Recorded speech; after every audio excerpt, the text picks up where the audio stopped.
Om Sai Ram. The Upanishads. The Ishopanishad.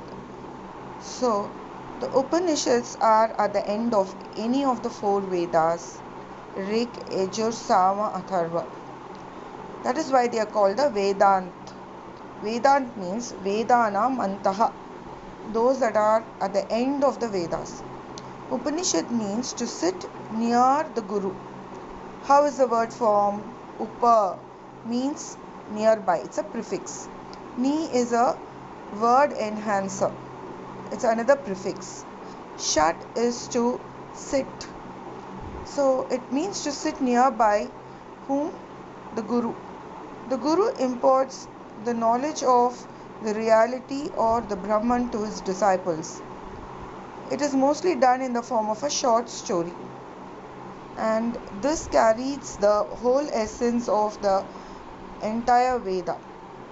So, Upanishads are easy to learn, to read, and to understand, and they are not rambling as the Vedas are.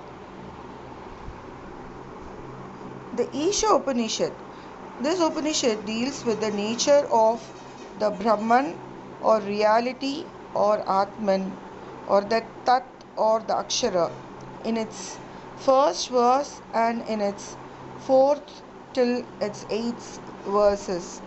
The rest of the verses describes the people and their nature, that nature of getting attached to their possessions. So the Ishopanishad gives us a method to attach ourselves not to these possessions but to the highest ideal, that is the Brahman. The Ishopanishad gets its name from its first mantra. Isha Vasyam Idam Sarvam Yat Kincha Jagatyam Jagat Tena Tyaktena Bunjita Ma Gridaha Kasyaswit Dhanam. Whatsoever that is altering or dynamic in this impermanent world, all that should be covered by the Lord. By this offering, support yourself. Do not envy the wealth of anyone else. The following verse from the Bhagavad Gita tells about the soul and its nature. The soul is eternal and there is no death for it. Na jayate mriyate va kadachat ayam bhutva bhavita va nabhuyaha. Ajaha nityaha shashvataha ayam puranaha na hanyate hanyamane sharire. So, when the soul has no destruction, it is born again and it's only its body is destroyed. So when its body is destroyed, that body leaves the position it had during its birth. So nobody really possesses anything in this impermanent world. So supposing there's a rich man and he has a lot of wealth, but when he dies, his position is owned by somebody else, his heirs or anybody else who takes that wealth. And when he is born again, he has no knowledge of that wealth, nor does he possess it. So, but his soul is permanent.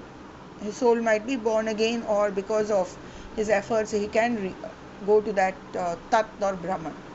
So, what we see here is his soul is eternal, but his possessions, whatever he owns in this mortal world, nothing is permanent. And so, everything keeps changing. Who owns wealth, everything, it keeps changing. So, it is futile. When we realize this, it is futile to be jealous of anybody's wealth or anybody's possessions, because nothing is permanent. So when we realize this, we can put our mind to better goals, that is the highest goal, that is the Brahman or the Tat, when we realize the impermanency. So jealousy is the cause of much of the sorrows in this world. This verse says you do not be jealous. You understand that this whole world is enveloped. Vasyam, it comes from the root word vas, to reside, and nyat pratyaya becomes fit to reside.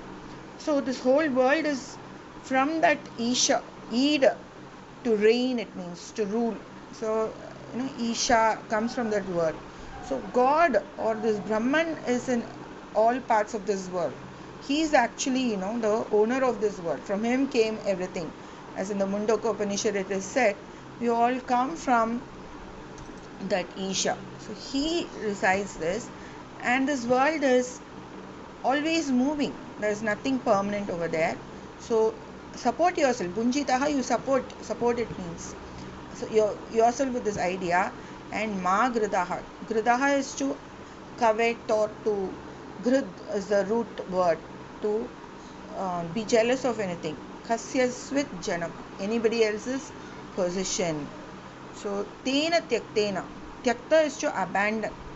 What are you abandoning? This kind of a thought. That is renunciation. Renunciation basically means to abandon all these useless thoughts. So have this mind, have this visualization in your mind and proceed yourself with that.